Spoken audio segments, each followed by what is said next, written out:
Sarah Mitchell had been the backbone of Henderson Associates for 7 years. Every morning at 7:45 a.m., 15 minutes before anyone else, she'd arrive at the downtown Chicago office with two things: a grande vanilla latte and an infectious smile that could brighten even the dreariest Monday morning. "Morning, Sarah," the security guard, Mike, would call out as she breezed through the lobby. "Good morning, Mike. How's your daughter's soccer team doing?" she'd reply, always remembering the small details that made people feel seen. 32 years old, Sarah wasn't just good at her job. As senior marketing coordinator, she was exceptional. Her campaigns had increased client engagement by 47% over 3 years.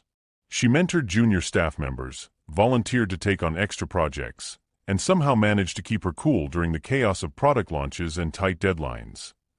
The walls of her modest cubicle told the story of her dedication: 3 Employee of the Quarter plaques, a framed certificate for outstanding innovation, and dozens of thank you cards from colleagues she'd helped through rough patches. Her manager, David Chun, had told her more than once that she was destined for bigger things. "Your management material, Sarah," David would say, leaning against her cubicle partition. "When a position opens up, you're first on my list." Sarah would blush and deflect. "I just love what I do, David. That's all." But secretly, she did dream of moving up. She'd been taking online courses in business leadership, reading management books, and carefully observing what made good leaders tick. She wasn't just waiting for opportunity, she was preparing for it. Her colleagues adored her. When Jenny from accounting was going through a divorce, Sarah organized a support dinner. When Marcus, the new intern, felt overwhelmed, Sarah stayed late 3 nights in a row teaching him the company's systems. She remembered birthdays, asked about people's families, and genuinely cared about the humans behind the job titles. "I don't know what we'd do without you," her desk neighbor Patricia often said. Patricia, a 50-something administrative assistant with 30 years at the company, had seen hundreds of employees come and go. "You're one of the special ones, honey. You actually give a damn." The office culture at Henderson Associates was exactly what you'd expect from a mid-sized marketing firm: casual Fridays, monthly team lunches, and a genuine sense of camaraderie. Sure, there was stress, deadlines, difficult clients, the occasional office drama, but overall, people liked coming to work. And much of that positive energy radiated from Sarah's corner of the 3rd floor. Then everything changed on a Tuesday in March. David called an emergency team meeting at 2 p.m. Sarah noticed his tie was loosened and his usually cheerful demeanor seemed strained. The 20-person marketing department crowded into the main conference room, speculation buzzing through the air like electricity. "Is this about the Riverside account?" someone whispered. "Maybe we're getting bonuses," another voice hoped. David cleared his throat and waited for silence. "Thank you all for gathering on short notice. I have some news that's bittersweet for me personally, but I hope will be exciting for the department." He paused, and Sarah felt her stomach tighten. "I've accepted a position at our San Francisco office. It's a VP role I've been working toward for years, and while I'm thrilled about the opportunity, leaving this team is genuinely hard." The room erupted in a mixture of congratulations and disappointed groans. Sarah felt genuinely happy for David. He'd been a mentor and a friend. But her mind immediately jumped to the obvious question: who would replace him? As if reading her thoughts, David continued, "I know you're all wondering about my replacement. The executive team has been conducting interviews over the past few weeks, and they've selected someone with impressive credentials." He glanced at a paper in his hands. "Alexandra Thornton will be joining us as the new marketing director starting Monday. She comes from Prestige Marketing Group in New York, where she managed a department twice our size. She's bringing fresh perspectives and big-picture strategies that corporate is excited about." Sarah's heart sank slightly, though she tried to hide it.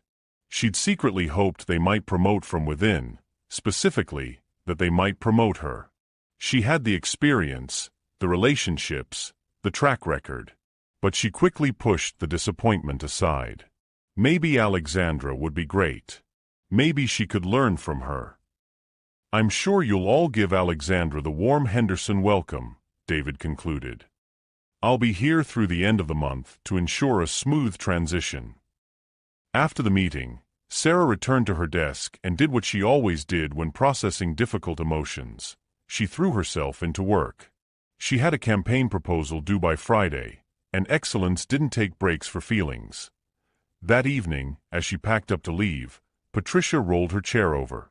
"You okay, sweetie? I saw your face during the meeting." Sarah managed a smile. "I'm fine. I guess I thought maybe they'd consider internal candidates." Patricia patted her hand. "Politics and credentials, honey. Sometimes that matters more than loyalty and results. But don't you worry. You're too good not to be recognized eventually." Sarah nodded, but as she drove home through Chicago's rush-hour traffic, she couldn't shake a growing sense of unease. Change was coming, and something in David's voice when he spoke about Alexandra had sounded almost like a warning. Alexandra Thornton arrived on Monday morning like a cold front sweeping in from Lake Michigan. She was 41, impeccably dressed in a charcoal pantsuit that probably cost more than Sarah's monthly rent, and carried herself with a kind of confidence that bordered on arrogance. Her dark hair was pulled back in a severe bun, and her hazel eyes seemed to calculate the value of everything they observed. David gathered the team for introductions. Alexandra stood at the head of the conference table, her leather portfolio unopened in front of her. "Good morning," she began, her voice crisp and authoritative. "I appreciate David's introduction, but I prefer to let my work speak for itself. I've reviewed the department's performance over the past 2 years, and while there are some bright spots, I see significant room for improvement."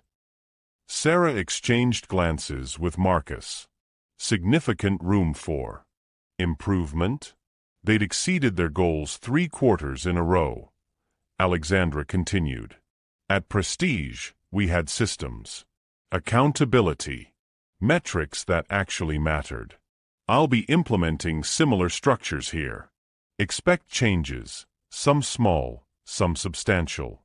My door is open, but understand that I value results over relationships. We're here to work, not to make friends." The room fell silent. The warm, collaborative culture they'd built suddenly felt fragile. "I'd like one-on-one meetings with each of you this week," Alexandra said, finally opening her portfolio to reveal a perfectly organized schedule. 15 minutes each. Come prepared to discuss your current projects and how you add value to this department. Sarah's meeting was scheduled for Wednesday at 10 a.m. Over the next 2 days, Sarah watched as Alexandra systematically dismantled the small comforts that had made their workplace feel human. The monthly team lunches, an inefficient use of work hours, casual Fridays. We're professionals. We should dress like it every day. The open-door policy where people could drop by David's office to brainstorm or vent, replaced with a strict appointment system. She's even taken down the birthday calendar. Jenny from accounting reported during a hushed coffee break. Said it was unprofessional clutter. Wednesday morning arrived too quickly. Sarah entered Alexandra's office, formerly David's warm space filled with family photos and sports memorabilia, now sterile and minimalist, carrying a folder with her recent performance reviews and campaign results. "Sarah Mitchell," Alexandra said, not looking up from her computer. "Sit." Sarah sat, spine straight, professional smile in place. Alexandra finally looked at her, and Sarah felt like a specimen under a microscope. "I've reviewed your file. 7 years here, multiple awards, strong performance numbers. David spoke highly of you." "Thank you," Sarah said, relieved. "I love what I do and I'm committed to, however," Alexandra interrupted, and that single word dropped like a stone. "I notice you tend to involve yourself in matters outside your direct responsibilities. Mentoring interns, organizing social events, taking on additional projects that aren't part of your job description. Sarah blinked, confused. Yes, I believe in supporting the team. It helps build morale and it's a distraction, Alexandra said flatly. Your job is senior marketing coordinator, not office social director. I need you focused on your actual responsibilities. Moreover, I've noticed you arrive early and stay late regularly. That suggests poor time management during core business hours. Sarah felt as if she'd been slapped. I stay late because I care about delivering quality work and helping colleagues when they need. That's exactly the problem. Alexandra leaned back in her chair. You're trying to be everyone's friend instead of being an excellent employee. There's a difference. I expect you to set better boundaries and focus on your assigned tasks. Is that clear? Sarah's throat felt tight. Crystal clear. Good. You're dismissed. Sarah walked back to her cubicle in a daze. Patricia took one look at her face and rolled over. That bad.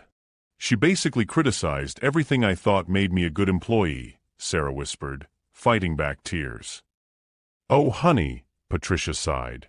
I've seen this before. New bosses who need to assert dominance by tearing down what came before. It's not about you. But it felt like it was about her. It felt personal. Over the following weeks, Alexandra's improvements continued.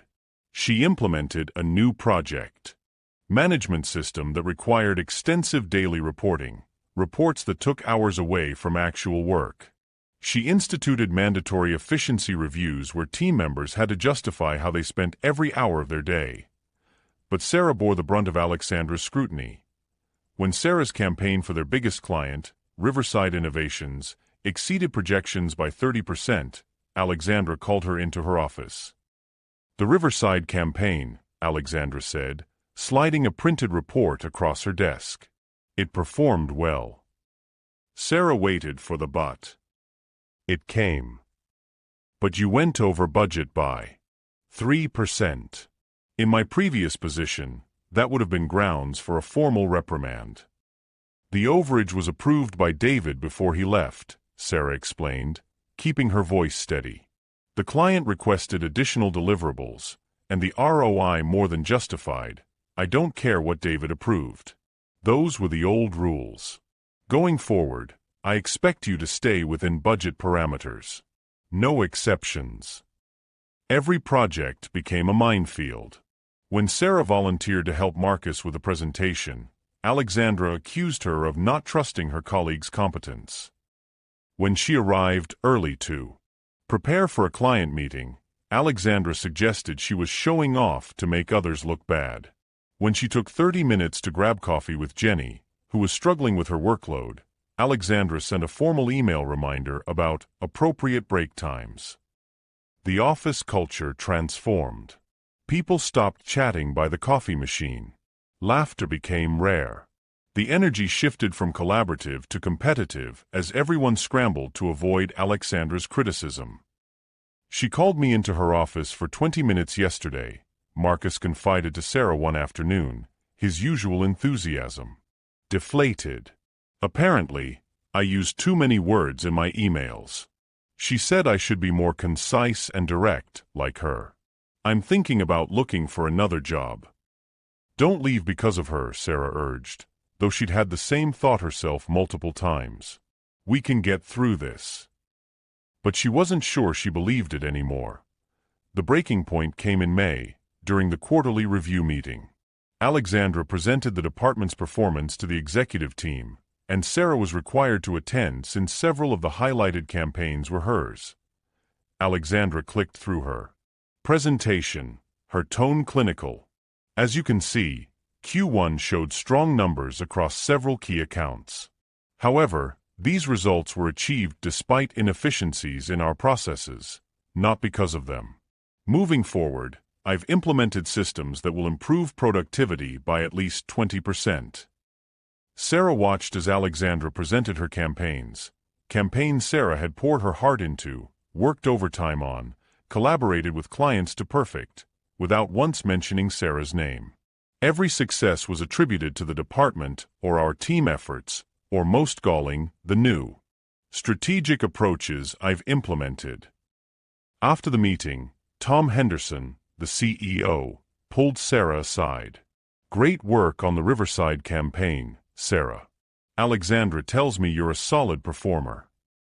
"Thank you, Mr. Henderson," Sarah managed, though inside she was screaming. Solid performer?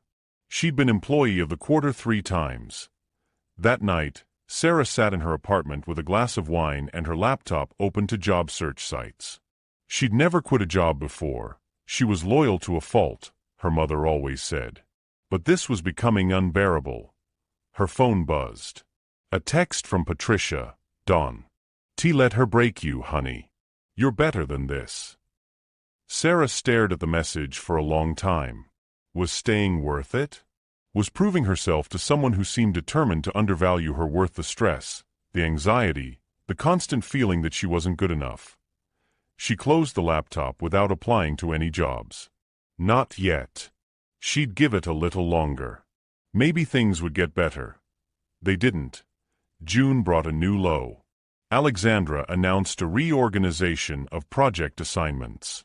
Sarah, who had managed the company's 3 largest accounts for years, found herself demoted to working on smaller, less prestigious clients. "I'm distributing the workload more evenly," Alexandra explained in a team meeting, though her eyes locked on Sarah.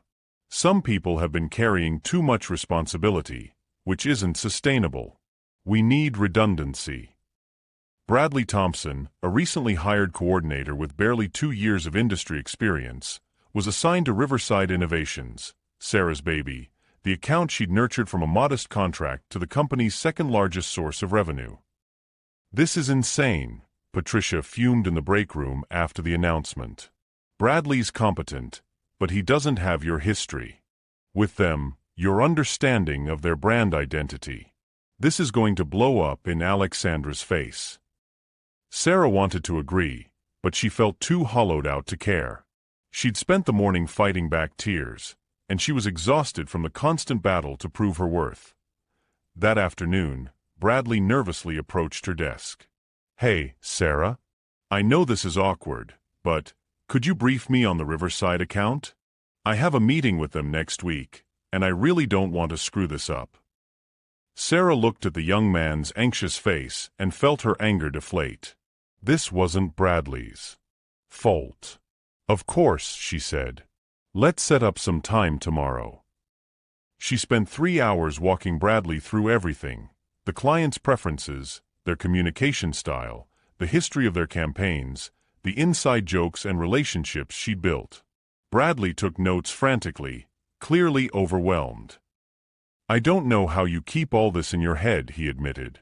"This is so much more complex than I realized." "You'll do great," Sarah assured him, though her heart ached. "Just be yourself and listen to what they need." The Riverside meeting the following week was a disaster. Sarah heard about it through the office grapevine before Bradley even returned. They specifically asked where Sarah was, someone reported. When Bradley tried to present the new campaign ideas, the client said they didn't feel the same connection and wanted to discuss adjusting the relationship. Alexandra called an emergency meeting. Her face was tight with barely controlled anger.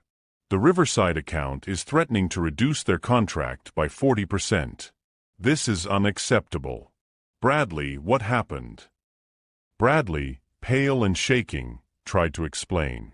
They seemed happy at first, but then they kept asking about Sarah's involvement, and when I told them she'd been moved to other projects, they became distant. Alexandra's jaw clenched. "Sarah, you briefed Bradley on this account, correct?" "Yes," Sarah said carefully. "I spent several hours. Then why wasn't he adequately prepared?" The unfairness of the question hung in the air. Sarah felt everyone's eyes on her, and something inside her finally snapped. "With respect, Alexandra, Bradley was as prepared as anyone could be in a week. The Riverside relationship took me 3 years to build. They didn't just hire us for campaign ideas. They hired us because they trusted me specifically. You can't transfer that kind of relationship with a briefing document." The room went silent. No one had directly challenged Alexandra before Alexandra's expression turned to ice. "Are you suggesting you're irreplaceable, Sarah? Because I assure you, no one is." "I'm suggesting that relationships matter in this business," Sarah said, her voice steady despite her racing heart. "Something you might consider valuing instead of dismissing." "My office. Now." The meeting that followed was brutal. Alexandra accused Sarah of undermining her authority, of sabotaging Bradley's success, of creating a cult of personality that was detrimental to team unity. "I've tolerated your attitude because of your tenure," Alexandra said coldly, "but this ends today. Consider this a formal warning. Any further insubordination will result in termination. Do you understand?" Sarah understood perfectly. She was being pushed out, slowly but systematically. The question was whether she'd quit on her own or force Alexandra to fire her. "I understand," she said quietly. That evening, she updated her resume point 2 weeks later. Something unexpected happened.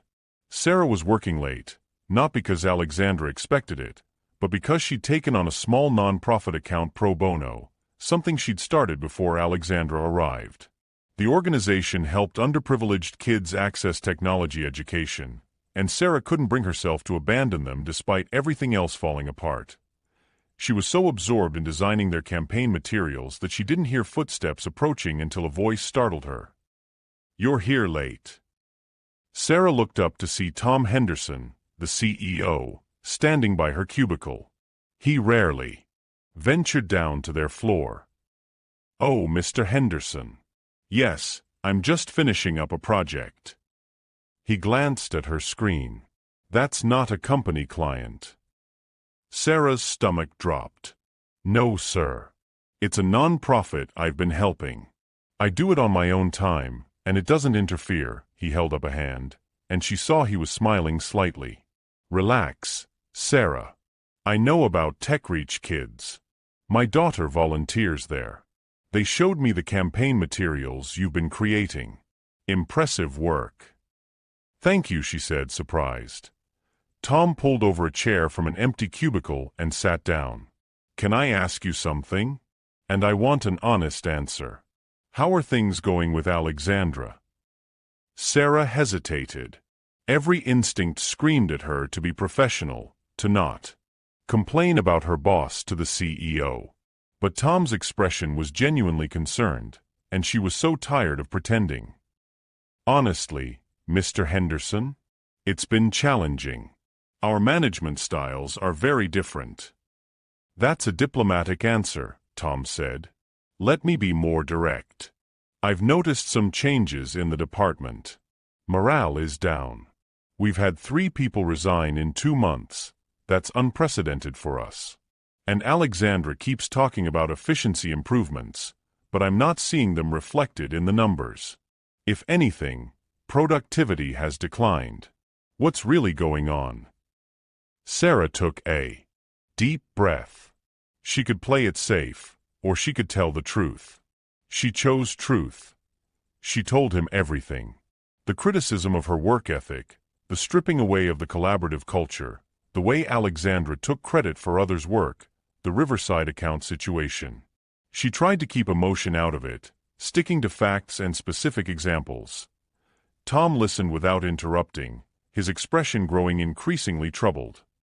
"Why didn't you come to me sooner?" he asked when she finished. "Because it felt like whining. Because I thought maybe I was the problem. Because I've been here 7 years, and I didn't want to be the person who couldn't adapt to change." Tom sighed heavily. "Sarah, I hired Alexandra because her resume was impressive and because she talked a good game about efficiency and modernization. But I'm starting to realize that credentials don't tell the whole story." He stood up. "Thank you for your honesty. This conversation stays between us for now, but I promise you, I'm paying attention." After he left, Sarah sat in the quiet office, not quite believing what had just happened. For the first time in months, she felt a tiny spark of hope. Over the next few weeks, Sarah noticed subtle changes.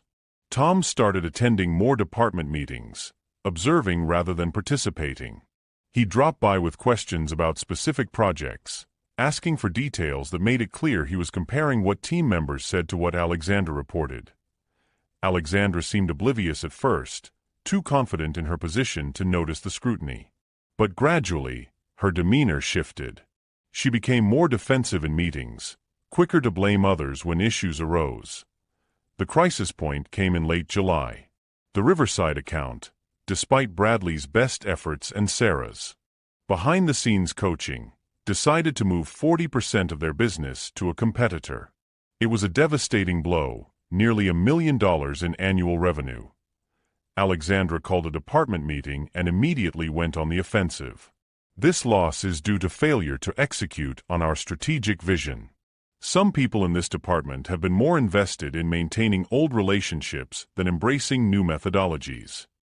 Everyone knew she meant Sarah. Perhaps Tom Henderson's voice came from the doorway, making everyone jump.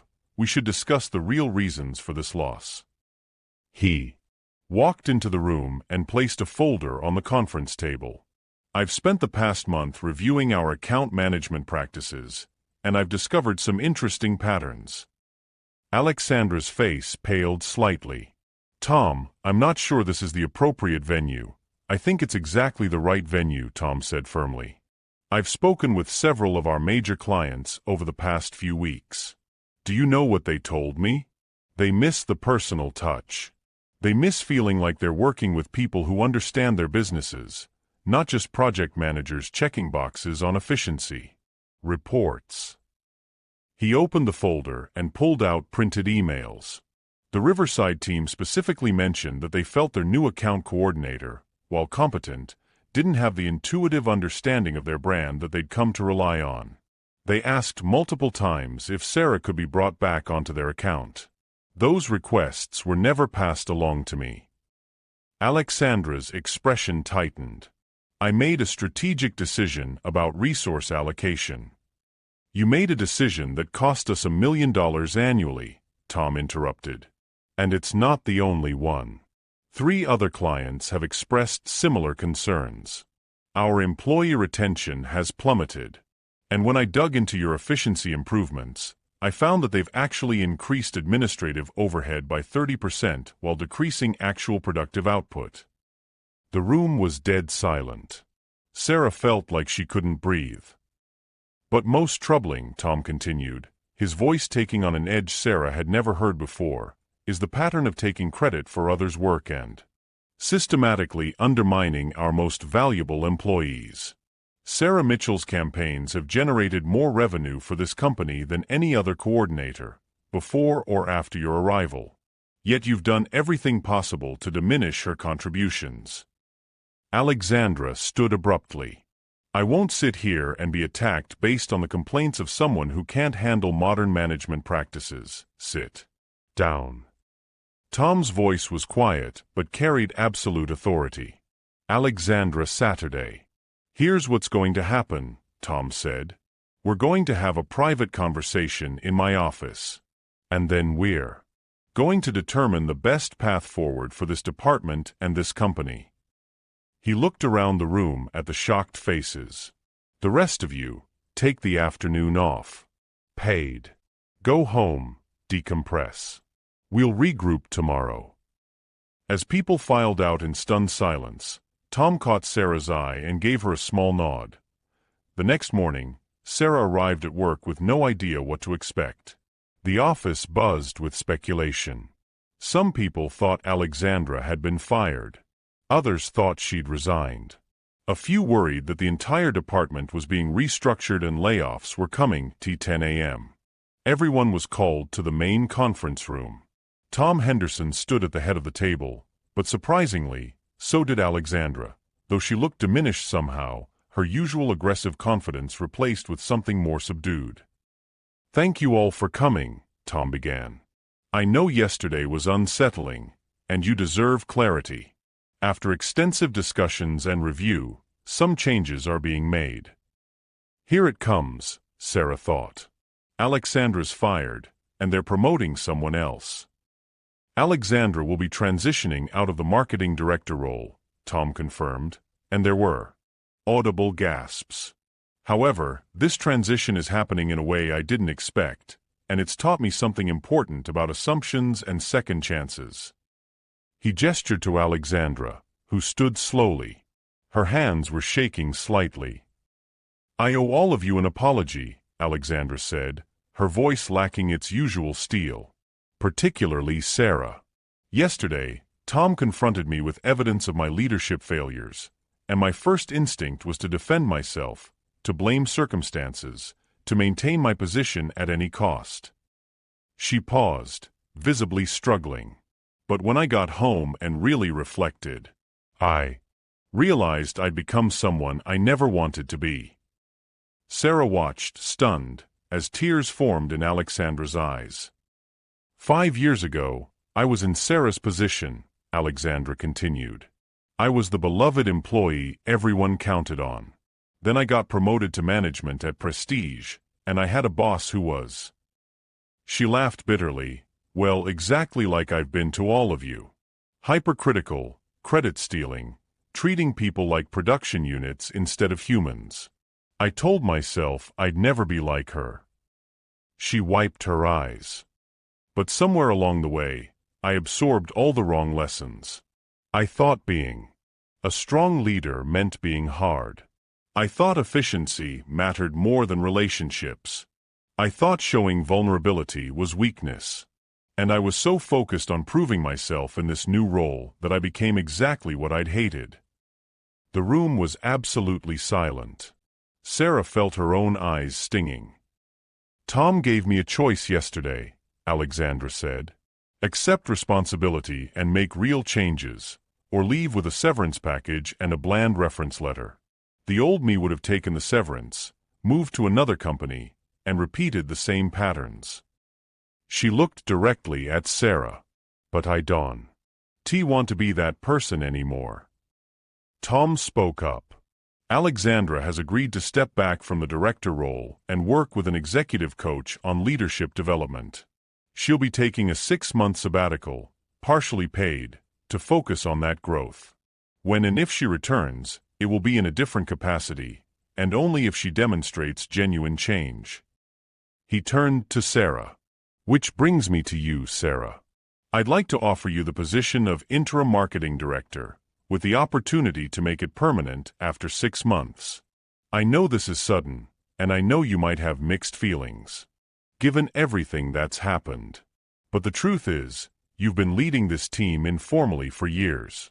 It's time that was recognized officially." Sarah's mind reeled. Director? Her? After everything? I don't know what to say," she managed. "Say yes," Patricia called out from the back, and nervous laughter rippled through the room. Alexandra stepped closer to Sarah. "You don't owe me anything, and I understand if you hate me. But for what it's worth, I think you'll be an excellent director. You have something I lost somewhere along the way. You genuinely care about people. Don't lose that, even when the pressure mounts. It's your superpower." Sarah looked at this woman who had made her life miserable for months, who had criticized every aspect of her work, who had nearly driven her to quit, and saw not a villain, but a broken human being trying to become better. "I don't hate you," Sarah said quietly.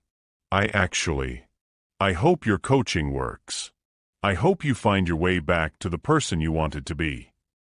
Alexandra's facade finally cracked, and she began crying openly. "Thank you," she whispered. "That's more grace than I deserve." Tom cleared his throat. "All right, this is getting more emotional than a Hallmark movie. Sarah, take the day to think about the offer. Alexandra, let's finish discussing your transition timeline. Everyone else, back to work, but please, let's start rebuilding the culture we lost. I'm trusting all of you to be part of that." As people filed out, Sarah felt a hand on her shoulder. Patricia smiled at her, tears in her own eyes. "Told you they'd recognize your value eventually, honey. Though I admit, I didn't see it happening quite like this. Neither did I, Sarah admitted. Neither did I. Sarah sat at the desk in the director's office, still weird to think of it as her office, reviewing campaign results. 6 months into her new role, and the department had transformed again. She'd brought back casual Fridays and team lunches. The birthday calendar was restored. Her door was always open.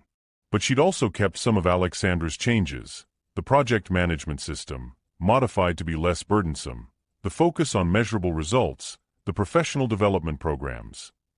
Most importantly, she'd learned to balance caring about people with maintaining boundaries. She could support her team without sacrificing her own well-being. She could be friendly without being a doormat. She could lead with compassion while still holding people accountable. The Riverside account had returned to full capacity after 3 months of Sarah personally rebuilding the relationship. They'd even increased their contract by 20%. Her phone buzzed with an email notification. The subject line made her smile. 6-month check-in. It was from Alexandra. Sarah, I hope this doesn't feel intrusive. I know we agreed to minimal contact during my sabbatical, but I wanted you to know that I completed my coaching program. It was brutal. Turned out I had a lot more to unpack than I realized about control, perfectionism, and fear of failure. I'm not asking to return to Henderson and Associates. I think a clean break is better for everyone. But I am starting a new position as a team lead at a smaller firm, and this time, I'm going to do it right. I'm actually excited about leading people again, which I haven't felt in years. Thank you for showing me grace when I didn't deserve it. You're an excellent director, but more importantly, you're a good human being. Don't ever let anyone make you feel like kindness is weakness. Wishing you all the best, Alexandra. Sarah read the email twice, then typed a reply. Alexandra, thank you for reaching out. I'm genuinely happy to hear about your growth and your new position. Lucky to have you, the real you. You taught me something too, even if neither of us realized it at the time. You showed me that I needed to value myself as much as I valued others. That's made me a better leader. Good luck with everything. You've got this. Sarah. She hit send and leaned back in her chair, looking out the window at the Chicago skyline. Marcus poked his head in. Hey, Sarah? The creative team is ready for the brainstorming session. Also, Jenny from accounting brought cookies for everyone because apparently it's National Cookie Day or something, and Patricia is insisting. We all take a 15-minute break to celebrate. Sarah laughed. Of course she is. Tell them I'll be right there. As Marcus left, she took one last look at her employee of the Quarterplex, now joined by her Director of the Year award from the Marketing Association. But what she was proudest of wasn't on any wall. It was the team she'd built, the culture she'd restored, and the person she'd become. She'd been the best staff until a new boss showed up. But that terrible experience had ultimately revealed something she hadn't known. She wasn't just great at her job. She was ready to lead. And sometimes, the worst challenges brought out the best transformations.